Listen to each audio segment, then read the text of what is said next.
Wow, what a game.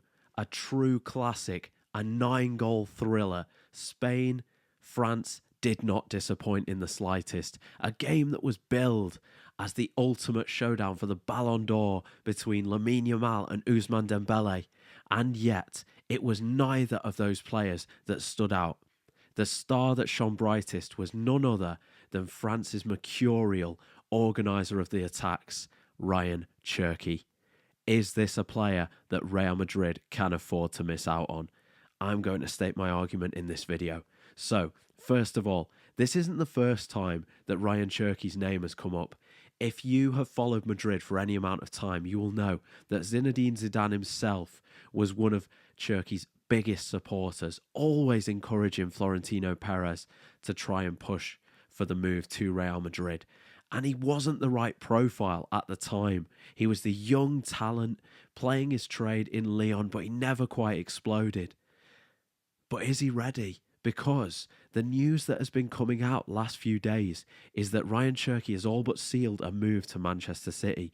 In fact, by his own admission in his post-match press conference, he did appear to indicate that the move was already done. And yet, there is still potential for this to fall through, because the news coming out today, most recent, is that Lyon are going to demand a greater fee.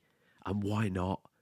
Is it right? In what world are City able to get this player for 30 million euros or less, as it may be?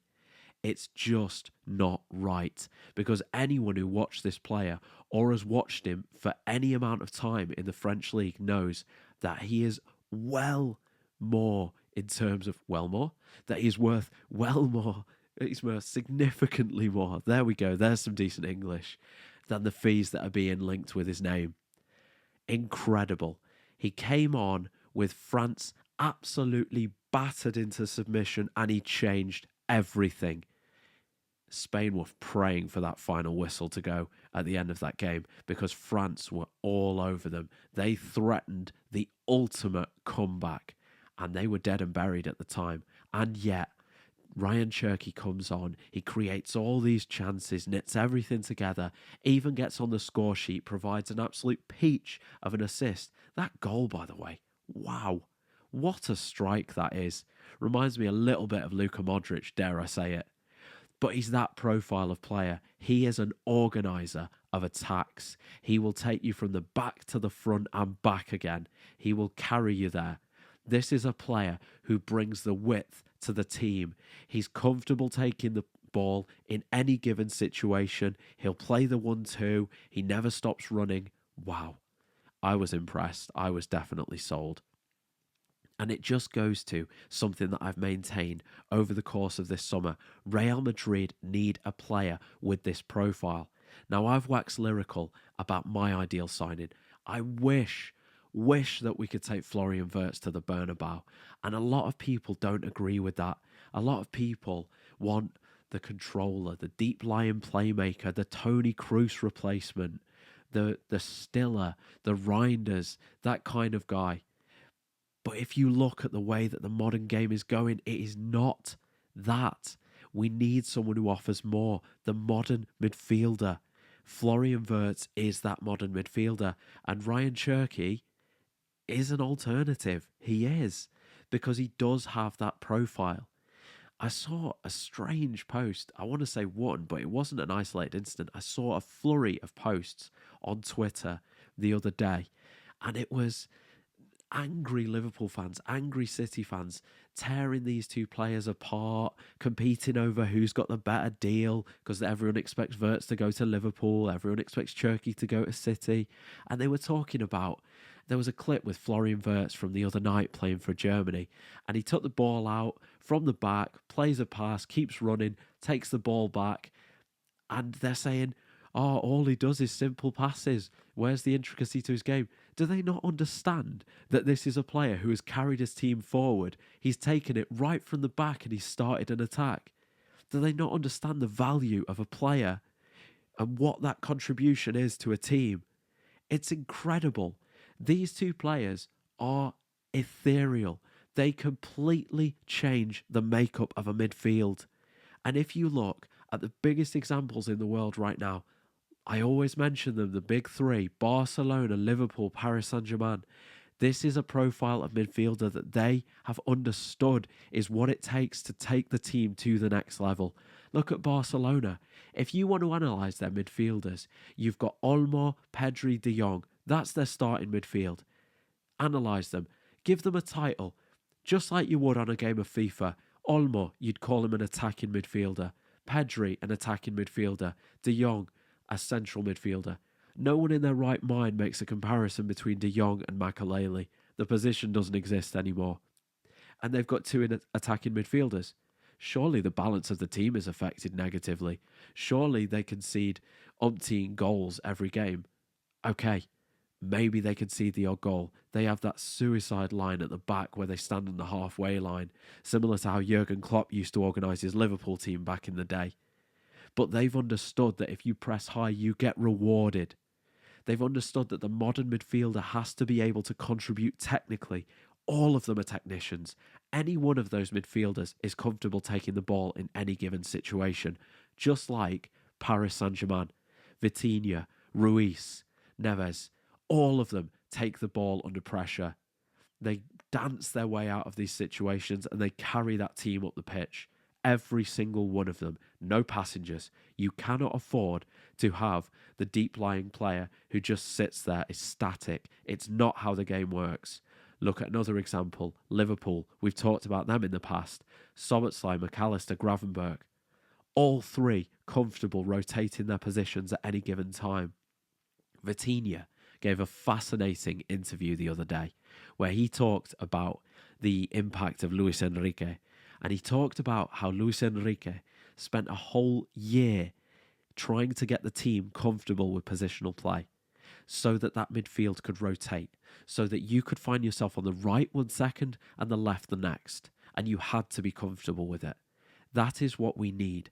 Look at the way our team has failed this season. Look at that midfield. I'll give you some examples, and this should make your blood boil. Think about AC Milan. That game in the Champions League. Think about Tchouaméni. They play the ball round in the 1-2 and 5 seconds later we concede. Unforgivable. Think about the Barcelona game. Pedri takes the ball off Bellingham. Bellingham doesn't track back. He watches Pedri walk past him. I'd say walk. He's already jogging. He's anticipating something. He doesn't know he's going to get it back, but he wants to make sure he's in the right position just in case. Ball goes wide to the right. Lamine Yamal with the ball. Lamine Yamal cuts the ball back. Pedri, top corner. It is not a coincidence. They are outworking us. They are outsmarting us. And I don't know whether the profile of footballer that we've got at Real Madrid in that midfield is good enough. What I do know is that they can be coached. Look at examples from across Europe. Look at the transformation of a player like Ryan Gravenberch at Liverpool. The season previous, under Jurgen Klopp, he was barely in the team. Yes, he suffered with a bunch of injuries. It's unfortunate. But his profile was not good enough. He did not work hard enough, and he didn't merit a slot in that team. Pun intended. This season, under Arne Slot, he is transformed. A player that demands the ball. A player that goes on those marauding runs through the middle of the park, shrugging players off with his strength. Get off me. I'm taking this ball forward. Yes, we want some of that, please. If you look at our midfield, you've got Valverde who can carry the ball forward. Yes, 100%. Is he the technician? Is he going to be threading those through balls through to the forwards? I don't think he's got it in his locker. Could Xabi Alonso coach it? Perhaps. That would be incredible if he could, by the way. Tchouaméni, is he a little bit static? Could he do a little bit more? Does he have that technical ability to knit those passes together, to relieve pressure on a team, to provide the release valve when we're being absolutely hounded in midfield? Maybe. Maybe is the answer, but only maybe. And that's my concern. It's the fact that when we look at our profile of midfielder, we do not have those technicians. Then you look at Bellingham. Bellingham, incredible technical ability, the complete opposite. But does he work hard enough? Because if you look at those top three sides, they've got one thing in common, and they've got it in abundance, and they smashed us to pieces with it this season. They outrun us. They outwork us. It was embarrassing to see those statistics. this season in the Champions League, how little our team ran. These are the basics, the absolute fundamentals of the game. You work hard, you get your passes right. These passes have to find their intended targets. Toni Kroos made a career out of it, let's be honest. And so did Luka Modric. Those numbers were sky high, but they always worked hard. But the modern game has evolved, and we need a player who is capable of taking on that level of responsibility, a player that runs and runs and runs, but they've also got that ability to make those key passes, to play your hundreds of passes per game, to put a team on a carousel, to pass it round them in little pockets of space, to be comfortable receiving the ball under pressure.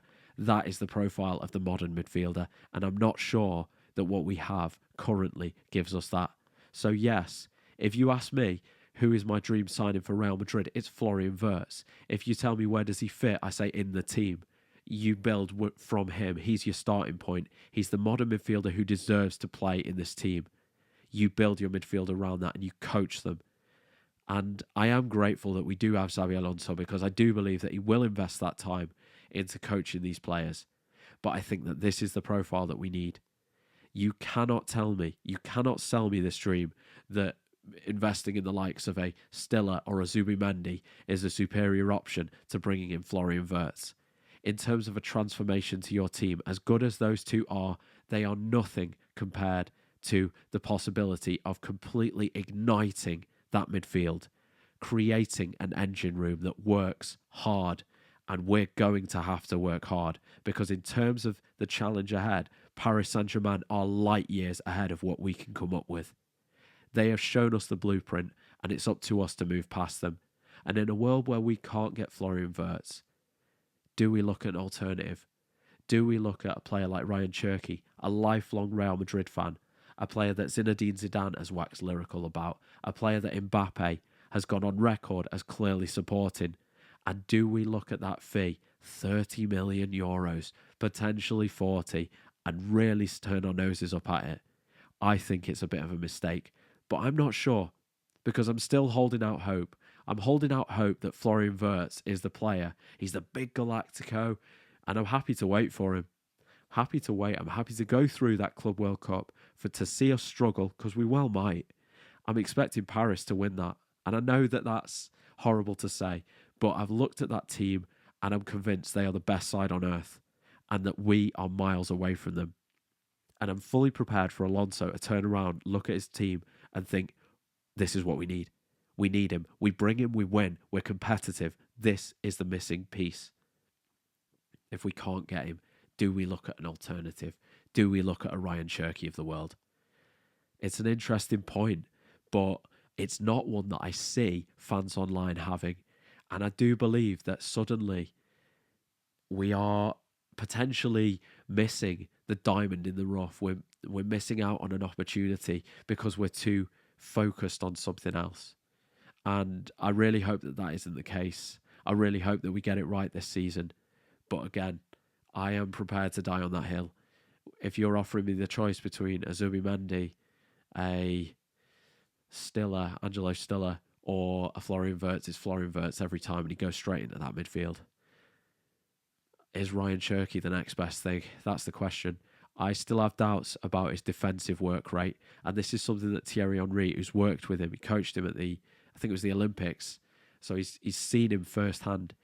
He went with a comment of something along the lines of, this is a player who should have been playing at the elite level already. And he really should. At his age, he should have made that jump. No disrespect to Leon, but if you're talking about this player, maybe he should have made that step up. But what was the one thing that held him back? In Thierry Henry's words, it's the fact that he didn't understand the defensive responsibility of the modern midfielder. And he's hit the nail on the head. To his credit, it looks like he's turned a corner this season, because Cherki's had an outstanding term for Leon. He is ambidextrous. In fact, there was an incredible statistic this season. 44 shots on goal from Ryan Cherki this season. 22 on the right and 22 on the left foot. How incredible is that? In terms of ambidextrous players, there aren't many in world football. You could maybe look at an Ousmane Dembele as well, but it's a rare trait. This guy is something special, and I implore you to watch what he did during that game yesterday. against Spain because he was outstanding and he, without a doubt, changed the face of that game. Is he worth considering? Is it even possible at this stage? Is it too late? I think it's never too late. When it's Real Madrid and when you're a lifelong Real Madrid fan, there's always potential. And that's the angle that I'm going with. Look at Mastantuono. Look at the player who was destined for Paris Saint-Germain until we step in. We have that ability, that pulling power to turn ahead, to bring that player into the thinking of the team. Maybe it's worth doing this time. In the cold light of day, if it's impossible to get Florian Wirtz, if he is indeed bound for Anfield, maybe we can look at this as an alternative. Let me know your thoughts, and I do hope that you enjoyed this video. And if you do have some comments, I welcome them. Happy to have this discussion with anyone. Take care.